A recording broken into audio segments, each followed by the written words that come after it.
دکھ اس وقت ہوتا ہے جب پریزیڈنٹ اوباما اپنے اسٹوڈنٹ سے یہ کہتے ہیں کہ انڈین اسٹوڈنٹ سے سیکھو، بھارت کے بچوں سے سیکھو. تو ہم تو بھی ایک شہر کی بات کرتے ہیں، ایک شخصیت کی بات کرتے ہیں. اور دیکھیں آج مشرف بھی اچھے لگے ہیں اس بچی کو، آج وہ مشرف کی بھی تعریف کری کہ انہوں نے سب سے پہلے پاکستان کا نعرہ لگایا تھا، اگرچہ وہ فراڈ ہی تھا میرے حساب سے. نہیں فراڈ تھا، خامخواہ میں آپ نے ایک بنگی مار دی بیٹھ کے. نہیں میں آپ کو بالکل صحیح کہہ رہا ہوں. اس لیے کہ اس وقت آپ دوسری تحریک میں شامل تھے تو آپ نے مشرف کو برا کہہ دیا. دیکھیں ایک بات سنیں، مشرف عامر ہوں گے، ڈکٹیٹر ہوں گے، لیکن ان کی کچھ غلطیاں بھی ہوں گی، ضرور ہوں گی، بہت چند کام اچھے بھی تھے، بہت سی غلطیاں. ایسی کوئی بات نہیں، لیکن یہ صرف نعرہ لگا دینے سے بات نہیں. فائن، لیکن یہاں پہ تو نعرہ آپ یہ مار رہے ہیں نا کہ کسی کو مارنا ہے تو مجھے مارے، مجھے قتل کرے، اور آپ اسمبلی کے اندر کھڑے ہو کے کہہ رہے ہیں آپ لا منسٹر ہیں اور آپ لا لیسنس کو بریڈ کر رہے ہیں. بچی یہی تو کہہ رہی تھی. تو میرا مطلب ہے یہ تو کوئی بات ہی نہ پھر آپ اس کمپیریزن ہوم منسٹر جب یہ بات کرتا تو میرے حساب سے تو اس کو صاحب نے جو ہوم منسٹر رہنے نہیں چاہیے. مجھے تو انیس قائم خانی صاحب کی بات تو سخت ہنسی بھی آ رہی تھی. خیر ہنسنا تو نہیں چاہیے کیونکہ اس لیے کہ اتنی جب خدا نخواستہ ٹریجڈیز ہو گئی ہوں کہ ان کا علاج کسی اچھے ہسپتال میں کرانا چاہیے. مجھے نہیں پتا انیس بھائی اس وقت اپنا وہ عباسی شہید کو ریفر کر رہے تھے کسی اور اسپتال میں. انہوں نے بھی پہلے یہی کہا تھا کہ علاج ادھر سے بھی پہلے علاج کا ہی وہ مطالبہ تھا. ایک کالر ہے جی ہمارے ساتھ. جی کالر السلام علیکم. Right okay I am sorry call drop ہوگی. Khan Sahab we'll have to come back to you after short break. Take a break. Welcome back from the break. اور بریک پہ جب پہلے آپ باتیں سن رہے تھے ایاز خان صاحب کی. اس وقت ہمارے ساتھ قصور سے ہیں رشید بھٹی صاحب آن لائن. بھٹی صاحب کا میں تعارف آپ کو کرا دوں کہ بھٹی صاحب جو ہے وہ کئی دفعہ پارلیمنٹیرین ہمارے رہ چکے ہیں، بڑے سینئر ممبران میں ان کا شمار ہوتا ہے، اور قصور اور اس کے گرد و نواح جتنے بھی علاقے ہیں وہاں پہ ان کا بڑا باثر حلقہ ہے. بھٹی صاحب welcome to Point Blank with Luqman. آج ذوالفقار مرزا اور سراج درانی صاحب نے جو اسمبلی میں جو تقاریر کی ہیں وہ سندھ اسمبلی میں، اس کے متعلق جناب کیا کہتے ہیں؟ ہلو I'm sorry بھٹی صاحب we'll try and get back with you. Madhya ہیں اس وقت ہمارے ساتھ لائن پہ. جی مدیہ السلام علیکم. وعلیکم السلام عثمان سر. جی وعلیکم السلام. سر میں آپ سے اور سر ریاض سے بات کرنا چاہوں گی. آج کل حکومت میں جو کچھ ہو رہا ہے میں کہنا چاہوں گی being youth I am 21 year old جی، اور اگر میں حکومت کو سمجھ سکتی ہوں تو آئی تھنک کہ پورا پاکستان سمجھ سکتا ہے کہ ایم کیو ایم سے لے کر مسلم لیگ نون یا مسلم لیگ کاف اور سب تک جو ہے نا ان میں کوئی بھی جو سنسیئر اور ایتھیکل بندہ کہہ سکتے ہیں نا کوئی نہیں ہے اس میں. تو I don't think so they deserve کہ وہ پاکستان کی حکومت میں رہیں. آل پیپل جو یہاں پہ موجود ہیں. رائٹ بچے تھینک یو ویری مچ. ایک بات آپ کو بتا دوں کہ ایون سی جے محترم افتخار چودھری صاحب چیف جسٹس آف پاکستان انہوں نے بھی سٹی ناظم کے کاموں کو بڑا پریس کیا تھا وہاں پہ جا کے. اور آپ کو میں بتاؤں کہ آج ذوالفقار مرزا صاحب نے ایکچولی ایڈمٹ کیا اپنی انکمپٹنسی. انہوں نے کہا ہاں یہ میرا قصور ہے، اور اس کے بعد پتہ نہیں ابھی تک کسی نے اس کا نوٹس کیوں نہیں دیا. اور جہاں تک درانی صاحب کا تعلق ہے تو وہ ان کو دکھ شاید اس بات کا ہے کہ سٹی ڈسٹرکٹ گورنمنٹ نے کے بی سی اے کے جو پلانز کینسل کیے ہیں اور یا ان کے اوپر آ کے بیٹھے ہیں. لیکن بھٹی صاحب دوبارہ ہمارے ساتھ لائن پہ ہیں. بھٹی صاحب السلام علیکم. وعلیکم السلام بھائی. بھٹی صاحب آج کی ہو یا سندھ اسمبلی چاہے سارا جڑا ہوا یا ذوالفقار مرزا صاحب اور سراج درانی صاحب نے جڑا کیا؟ میں سمجھنا ہوں کہ زرداری صاحب کے دوست نہیں بلکہ دشمن نے ذوالفقار مرزا صاحب کسی اور لیے شاید کام کر رہے ہیں. میں نہیں سمجھتا کہ انہوں نے زرداری صاحب انکم دے لیڈر الطاف سے نہ مفاہمہ پالیسی اختیار کی خلے نے، لیکن ہر روز کو نواں گند پائی کھلو پھرنے. تو اپنا بڑی صاحب ہے کی چکر ہے کہ ڈاکٹر شیلا جیڑی اس ویلے ایکٹنگ سپیکر ہے کسی انہوں نے متحدہ دے کسی کارکن نو بولن دی بھی اجازت نہیں دیتی اتنے. سر میرے خیال ہے ساریا روایات بھلی جا رہے ہیں. ہر سپیکر تے نیوٹرل ہوں اور انہوں ہمیشہ زیادہ تر وہ اپوزیشن نو دیندے نے یا دوسرے لوگوں حکومت کے علاوہ لوگوں کو دیندے نے ٹائم. پتہ نہیں کس بنیاد پہ لگے سارے رل کے میرا خیال کو بیڑا پیپلز پارٹی کا باہر رہے ہیں. رشید بھٹی صاحب thank you very much. Rashid Bhatti صاحب ہمارے میں نے آپ کو کہا بڑے سیزن پارلیمنٹیرین ہیں اور قصور سے ان کا تعلق ہے. وہ شیلا رضا صاحبہ کی آپ نے بات کی تو وہ موقف بڑا عجیب تھا جو میں نے جس وقت دیکھ رہا تھا کہ وہ کہتی ہیں کہ جی کسی وزیر کے اس کے بیان پہ آپ رد عمل نہیں دے سکتے.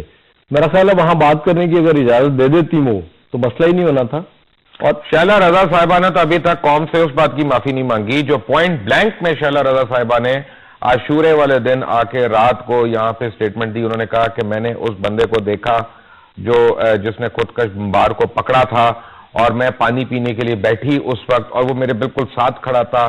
وہ اس کو پکڑ کے لے گیا, پھر اس نے اس کو سائڈ پہ کیا. بعد میں پتا چلا کہ وہ نہیں تھا ایسا. تو ابھی تک تو انہوں نے یہ بھی نہیں بتایا کہ انہوں نے پہلے جو باتیں کی ہیں جو غلط ثابت ہوئیں اس کا کیا علاج ہے. یہ بڑی عجیب بات ہے. ویسے اس حوالے سے آپ نے بڑی اچھی بات یاد کرا دی کہ یہ اسٹیبلش ہو گیا تھا کہ خودکش ہے. اس کے بعد کہیں جا کے ایک تو میرا خیال بڑا آسان ہے پولیس کے لیے, اور ہماری جو لا سر مل گیا ہمیں ایجنسیز ہیں ان کو سر مل جاتا ہے اور فوری طور پہ سارا کچھ ہو جاتا ہے. لیکن آپ نے دیکھا نہیں تھا بسما نے جو کہا تھا, بسما نے کراچی سے بچی نے جو کہا تھا, جو بڑی بیچاری اس وقت اپسیٹ کی تھی, کہ پولیس کی ویڈیوز جو ہیں جو کہ 7 منٹ کے اندر وہاں سے بھاگ رہی ہیں, اس کا تو ذوالفقار مرزا صاحب نے یا سراج درانی نے نوٹس نہیں لیا. سب سے پہلے دیکھیں ہوم منسٹر کا کام کیا ہوتا ہے. پولیس کو اگر وہ انکمپیٹنسی پولیس کی ہے تو ان کو نوٹس لینا چاہیے تھا. اگر نہیں لیتے تو اس کا مطلب خود انکمپیٹنٹ ہے. Collar on line. کالر السلام علیکم. وعلیکم السلام جناب. لقمان بھائی بہت بہت شکریہ کہ آپ نے مجھے فون پر بات کرنا ہے میرے ساتھ. جناب لقمان صاحب میں یہ چیز آپ سے شیئر کرنا چاہوں گا کہ محترم ذوالفقار مرزا, بلکہ آپ محترم کا لفظ حذف کر دیں کیونکہ میں ذوالفقار مرزا صاحب کے لیے, آپ نے مجھے اسپیکر, آپ نے مجھے شیلا رضا سمجھا, میں ہدف کرتا رہوں گا الفاظ اپنا میں تو نہیں کرتا, جو کہہ دیا کہہ دیا. لقمان صاحب میں بہت بہت معذرت چاہتا ہوں, لیکن ذوالفقار مرزا صاحب کی وجہ سے آپ نے ابھی تصویریں دکھائی ہیں جی سردار رحمان بلوچ اور رحمان ٹکیت صاحب کے ساتھ جی, اور اس کے علاوہ ذوالفقار مرزا صاحب نے میرے پیارے وطن کے بارے میں جو الفاظ ادا کیے, تو ایسے شخص کو کیا ملک میں وزیر داخلہ رہنے کا حق حاصل ہے کیا؟ اس کا جواب تو صرف اپنا یوسف رضا گیلانی صاحب دے سکتے ہیں یا قائم علی شاہ صاحب دے سکتے ہیں. لقمان صاحب میں آپ کے پروگرام کے توسط سے یہ بات ہائی لائٹ کرنا چاہوں گا کہ ہم سویلائز معاشرہ بن چکے ہیں یا بن رہے ہیں ابھی تک. ذوالفقار مرزا صاحب جیسے لوگ جو یہ بول رہے ہیں کہ ہم پاکستان توڑنے جا رہے تھے, کیا ایسا شخص ملک میں وزیر داخلہ کی پوسٹ پر اب تک بیٹھا ہوا ہے؟ یہ ملک میرے باپ دادا نے بہت right. Thank you very much سر.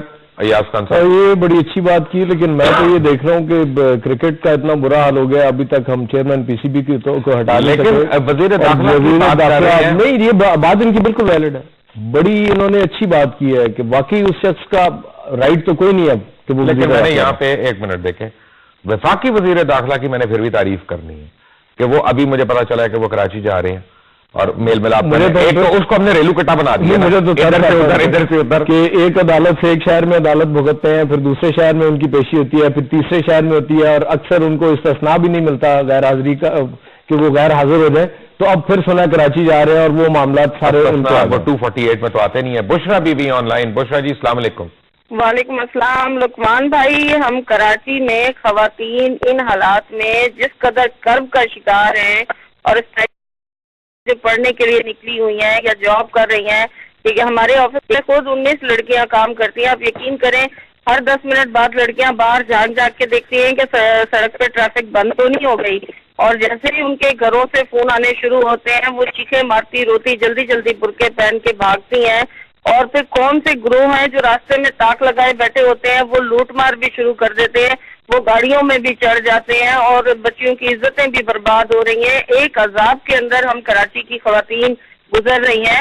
اور ہوم منسٹر صاحب نے مزید بھڑکانے والی بھی, آگ لگانے والی بھی باتیں کی ہیں, اور ساتھ ساتھ کہہ رہے ہیں کہ اس آگ کے استعمال کے لیے ہتھیار بھی دیے جائیں, لیکن خواتین کے لیے اسلحے کی کوئی بات نہیں کرتا. کیا ہمیں اپنی زندگیوں کی حفاظت کا کوئی حق نہیں ہے؟ اور اس کے علاوہ یہ ہے کہ یہ پولیس جو ہے اس کو تو ڈی جی رینجر کے ماتحت کر دینا چاہیے. یہ ہوم سیکرٹری ہوم منسٹر کے انڈر ہونا ہی نہیں چاہیے اس کو. Thank you very much. Thank you very much. We have another caller. السلام علیکم. ہیلو السلام علیکم. السلام عتیق صاحب, کیا حال ہیں آپ کے؟ جی اللہ کا شکر. میں کراچی سے عتیق شاہ بات کر رہا ہوں. جی مبشر بھائی, میرا تعلق کراچی کے علاقے قصبہ کالونی سے, تو میں چاہ رہا تھا کہ ایک عام رہائشی کی حیثیت سے یہاں کی صورتحال کچھ پیش کر دوں آپ کو جی مختصر الفاظ میں. جی یہ قصبہ علی گڑھ, اورنگی اور ملحقہ آبادیوں کے لاکھوں رہائشی اس وقت گزشتہ 4 دنوں سے محصور ہیں. یہاں پہاڑوں سے آبادیوں پر بلا اشتعال فائرنگ کی جا رہی ہے. آپ یہاں کر چھتوں اور دیواروں پر گولیوں کے نشانات دیکھیے. یہاں کے میدانی علاقوں میں 4 سالہ بچی, 10 سالہ بچہ, عورتیں چھتوں کو پھاڑتی ہوئی گولیوں کا نشانہ بن رہے ہیں. یہاں قصبہ 2.5 نمبر ایوان اتحاد کے قریب ایدیوں پر مسلح افراد نے کئی گھنٹے قبضہ کر کے رکھا. پوری دنیا نے دیکھا, میڈیا نے رپورٹنگ کی, مگر کوئی کارروائی نہیں کی گئی. بنارس اور کٹی پہاڑی پر لوگوں کے ناک کان کاٹے جاتے رہے, عورتوں سے بدتمیزی کی جا رہی ہے. محمد پور جو پختون اکثریتی علاقہ ہے وہاں لسانی بنیادوں پر لوٹ مار کی جا رہی ہے، دکانوں اور گاڑیوں کو نظر آتش کیا جا رہا ہے۔ پہاڑی کے دامن میں سیاسی دفاتر کی آڑ میں لینڈ مافیا اور ڈرگ مافیا سرگرم عمل ہے۔ میری آپ کے پروگرام سے توسط سے دردمندانہ اپیل ہے کہ یہ وزیر داخلہ صاحب جو اتنے بہادر ہیں، جو اسمبلی کے فلور پر صرف دھاڑ سکتے ہیں، وہ ہمیں اس لینڈ مافیا اور ڈرگ مافیا کا فل فور قلعہ کما کر کے دکھائیے۔ گلیوں اور سڑکوں میں پولیس اور رینجرز کا گشت بہت ہو گیا جناب، پہاڑوں پر رہنے والوں کا سرچ آپریشن بھی کیے۔ بنارس چوک اور کٹی پہاڑی پر مستقل بنیادوں پر رینجرز اور پولیس کی پختہ چوکیاں قائم کی جائیں تاکہ امن کے زمانے میں بھی جو یہاں پر موبائل اسنیچنگ اور جو بدتمیزی لوٹ مار جو یہاں کی جاتی ہے اس کا جو ہے